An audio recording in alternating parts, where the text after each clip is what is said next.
거대한 몸과 회색의 갈고리 같은 부리를 가진 나찰조는 주로 묘지와 같은 음기가 모여있는 곳에 나타나는 요괴로 사람에게 재앙을 가져다주고 시기를 하는 습성을 가지고 있으며 특히 사람의 누나를 즐겨 먹는 특징을 가지고 있습니다. 매우 잔인하고 영악한 성격을 가지고 있고 인간으로 변신하는 능력과 바람을 불게 하는 능력을 가진 요괴입니다. 나찰조의 나찰이라는 단어는 고대 인도어인 산스크리트어에서 락샤샤가 한자로 나찰로 음역되어 나찰로 불려지고 있습니다. 락샤샤, 즉 나찰은 주로 악기로 묘사되며 지옥에서 사람을 괴롭히는 임무를 맡은 악마를 의미하고 있습니다. 나찰조에 관한 정보가 등장한 것은 1700년 청나라 시대 유명한 문인인 원매의 자불어라는 단편소설집 속 자불어 계령난신이라는 부분에서 찾아볼 수 있습니다. 자불어 계령난신의 뜻은 공자자, 안일불, 말씀어. 공자는 괴이한 것, 폭력 반란 귀신을 말하지 않았다는 뜻으로도 해석되며 보통 공자가 말씀하지 않은 것들 정도의 의미로 해석할 수 있고 좀 더 현대적으로 해석한 경우에는 아무도 모르는 이야기 정도로 해석할 수 있습니다. 소설 속 표현된 나찰조에 대한 내용은 다음과 같습니다. 한 귀족 남성과 결혼을 앞둔 신부는 가마를 타고 신랑의 집으로 향하고 있었습니다. 가마를 호위하는 무사들과 함께 옛 무덤을 지날 때 갑자기 무덤에서 엄청난 강풍이 가마 주위를 맴돌았고 흩날리는 모래와 먼지 때문에 사람들은 도저히 눈을 뜰 수 없었습니다. 곧이어 바람이 잠잠해지고 다시 행렬을 시작하는데 가마꾼들은 왠지 가마가 이전보다 조금 더 무겁다는 생각을 했습니다. 얼마 후 신랑의 집에 도착한 신부는 가마에서 나왔고 이어서 신부와 똑같은 모습을 한 또 다른 여성이 신랑의 앞에 나타났습니다. 두 명의 신부는 서로가 진짜라고 주장하고 있었으며 사람들은 둘의 생김새와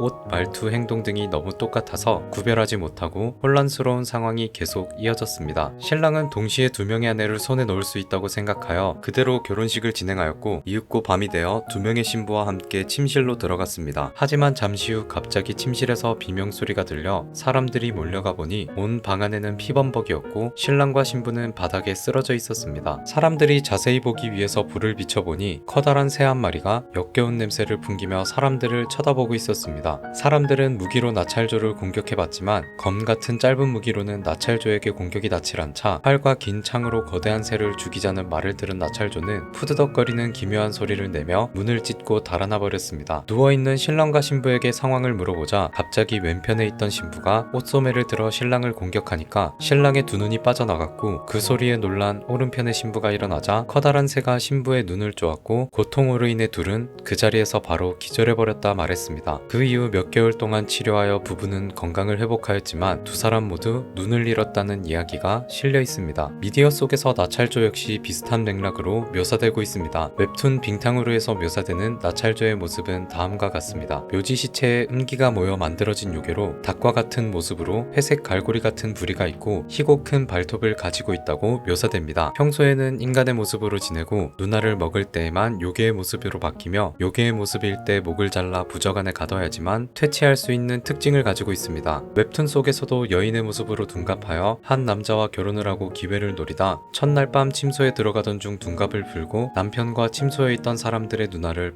파먹어버립니다. 거대하고 날카로운 부리로 누나를 노린 순간 사람들은 비명도 지르지 못하고 그대로 죽어버릴 정도의 힘을 가지고 있고 망치로 머리를 맞아도 상처 하나 생기지 않을 정도로 강한 몸을 가지고 있으며 묘지의 시체들을 마음대로 조종할 수 있는 특징을 가지고 있습니다. 하지만 인간의 누나를 먹지 못하면 요괴의 모습으로 변하며 괴로워하는 모습을 보이고 누나를 지속적으로 먹지 못하면 아무런 힘도 쓸 수 없는 약점을 가지고 있는 설정으로 나타나고 있습니다. 웹툰 속에서 나찰조가 사람의 누나를 파먹는 것에 대해 아무런 죄책감을 느끼지 않는 이유는 과거 자신은 왜 인간을 먹어야 하는지에 대해서 끊임없이 질문을 하며 살아가던 중 우연히 한 집에서 키우던 돼지를 잡기 위해 사람들이 모여 있었고 돼지우리 안에서 새끼 돼지들 앞에 어미 돼지를 구석으로 몰아 망치로 머리를 내려쳐 잡고 죽어가는 어미 돼지가 새끼들이 다가오는 순간에도 젖을 물리던 그 모습을 보고도 죄책감을 느끼지 않는 인간을 보며 인간을 죽이는 것은 악행이 아니며 자신이 인간을 죽인다고 해도 인간은 또 자식을 낳는 돼지들보다 못한 존재라는 생각을 하게 되었던 것이었습니다. 생명의 가치에 대한 생각과 인간을 향한 분노에 대한 메시지를 주는 나찰조. 여러분이 상상하는 나찰조의 모습은 어떤가요?